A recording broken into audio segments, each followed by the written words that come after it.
Сәлем, бүгін осындай өте дәмді және оңай дайындалатын тағам пісіретін боламыз. Ол үшін барлық ингредиенттер дайындап алып, күрішті жақсылап жуып, жылы су құйып қоямыз. Және тауығымызды осылай бөлшектерге бөліп, оны майонез, кетчуп қосып, және өздеріңізге ұнайтын дәмдеуіштерді қосып, кішкене маринадтап қоямыз. Мен тұз, бұрыш, паприка және тауыққа арналған дәмдеуіш қостым.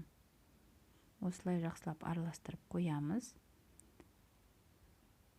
Бұл тағамның ерекшелігі бір саласыздар да қойып қоясыздар. Егер қонақтарыңыз келіп қалса, немесе уақыттарыңыз болмаса, осылай жасап қойсаңыздар болады. Арнамның дамуы үшін маған жазылып қоюды ұмытпаңыздар. Ал маринадты біз 30 минутқа қойып қоямыз.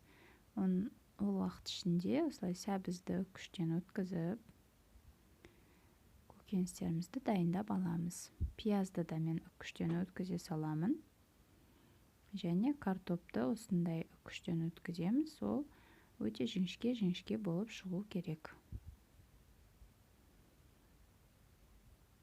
Міне, сәбізіміз бен пиязымызды осылай қуырып аламыз. Осылай жұмсарған уақытта дайын болады.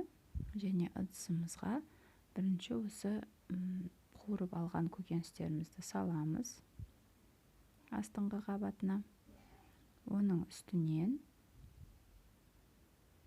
күрішіміздің суын төгіп, толық салатын боламыз. Арнамда тауықты алмамен бұқтырып жасайтын рецепт бар. Сіздерге комментарийге ссылкасын қалдыратын боламын. Күріштің үстінен 1 стакан суға 1 қасық тұз салып, осы сұйықтықты құятын боламыз.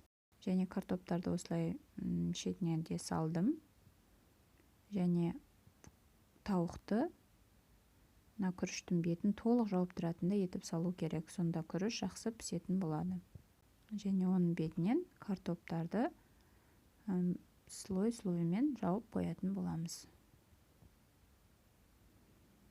Картоптарды осылай жіңішке етіп турағандарыңыз дұрыс болады, себебі пісуіне оңай болады. Осылай дайын болғаннан кейін бетін фольгамен жауып, қызып тұрған 180 градуста қызып тұрған пешке 50 минутқа қойып пісіріп аламыз. Сонымен тағамымыз дайын. Гарнирі, еті барлығы бір уақытта пісетін болады.